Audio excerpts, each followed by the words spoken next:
Amis du jour, bonjour ou rebonjour. Aujourd'hui, nous parlons du nouveau film de Guillermo del Toro, La forme de l'eau, qui est suivi d'un énorme buzz, il a gagné plein de prix. Est-ce que ça vaut vraiment le détour? On en parle tout de suite.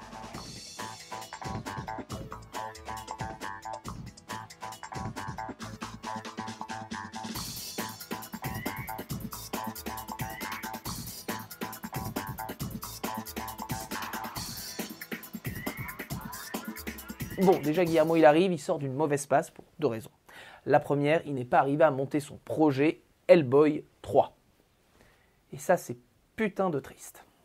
J'attendais vraiment Hellboy 3, personnellement, on l'aura pas. Parce que voilà, ils sont partis sur un remake, qui a l'air sympa ceci dit, avec David Harbour, le mec qui joue dans Stranger Things. Mais frustration quoi, on n'aura pas notre Hellboy 3 de Guillermo. Mais bon, passons, ça c'était le première déception. La seconde est celle du Dark Universe. Vous savez, cet univers tout pourri qu'Universal essaye de nous vendre pour remettre au goût du jour les monstres classiques, Dracula, Frankenstein, la momie, la créature du lac noir, j'en passais des meilleurs. Eh bien, à une époque, ils avaient considéré de le confier à Guillermo del Toro. Et finalement, derrière mon mot, ils se sont dit, non, il a trop de personnalité, on préfère des mecs bien cadrés. On voit ce que ça donne avec les films d'essai. Violence gratuite. Et du coup, ils l'ont confié à des tâcherons qui ont fait La momie. Vous savez, avec Tom Cruise, cette énorme bouse. Et du coup, le Dark Universe, on n'en entend plus parler, parce que c'est de la merde. Donc voilà, Universal, je sais que vous m'écoutez, puisque vous suivez mes critiques assidûment, reprenez Guillermo del Toro, confiez-le le Dark Universe, et là, on en parlera. Quoi qu'il en soit, parlons aujourd'hui de son nouveau film, La forme de l'eau. Guillermo nous propose aujourd'hui un mix entre trois films. La créature du lac noir, de l'univers des monstres classiques, Amélie Poulain, parce qu'il ne faut pas déconner, c'est du Amélie Poulain tout craché. D'ailleurs, même Jean-Pierre Jeunet est un petit peu vénère à ce sujet. Il a appelé Guillermo en lui disant hey, « tu m'as pas un petit peu pompé des fois ?» Bon, lui, il trouve que c'est plus proche de Délicatessen, ce qui est peut-être pas totalement faux, mais enfin, le côté Amélie Poulain est quand même bien présent dans le film. Et enfin, La Belle et la Bête. Petite dose mensuelle de zoophilie. Alors, avantage, inconvénient du film. Avantage, le film possède une mise en scène, parce que Guillermo del Toro est un metteur en scène. Ça fait toujours du bien quand ça arrive au cinéma. Le film aussi possède une véritable sensibilité palpable. Ça fait partie... Quand tu maîtrises bien ta mise en scène, tu sais aussi insuffler des émotions, quoi. C'est pour ça que les grands mecs, les grands metteurs en scène, tu sens des choses quand tu sors de leur film. Guillermo, c'est le cas. C'est un mec qui arrive à t'insuffler des choses. Comme par exemple Le Labyrinthe de Pan, que j'ai beaucoup aimé. Donc, on sent aussi une affection toute particulière portée aux monstres. Encore une fois, Universal, c'est bien de ne pas avoir choisi ce mec, puisqu'il sait totalement ce qu'il fait, donc bien joué.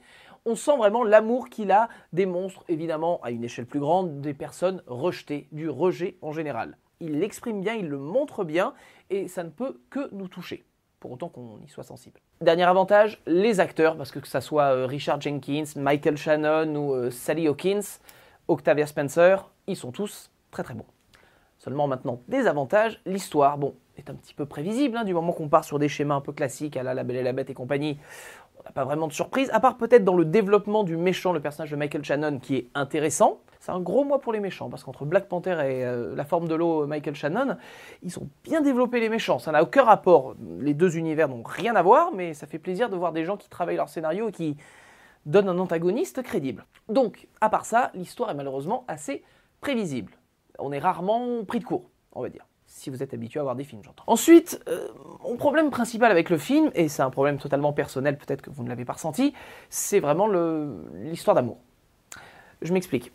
Pendant les 3/4 du film, j'étais dedans.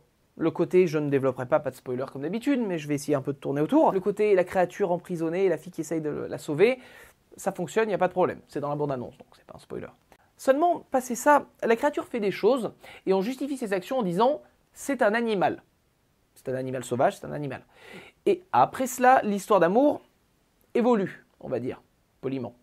Et le problème, c'est que si dans ton histoire, tu me rappelles que c'est un animal et pas une créature magique ou j'en sais rien, eh ben tu peux pas me développer une histoire d'amour totale. C'est comme si dans La Belle et la Bête, on apprenait que la bête n'était pas un prince transformé en créature, mais un animal transformé en créature qui parle.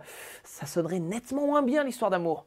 Et bien là, le problème, c'est que d'insister sur le fait que ça soit un animal me pose des problèmes après dans le développement de l'histoire d'amour. C'est peut-être que moi, peut-être que vous pensez la même chose, peut-être pas du tout. N'hésitez pas à le dire dans les commentaires.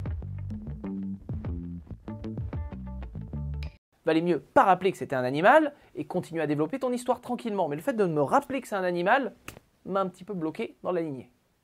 Je ne parle pas langage des signes pour information. Je sais, on dirait. Au bout du compte, qu'est-ce qu'on a?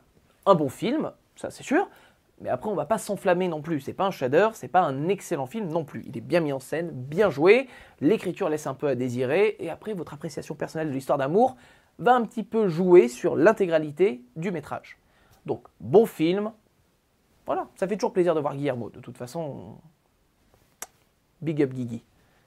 Je suis sûr qu'il adorerait qu'on l'appelle Guigui. Verdict?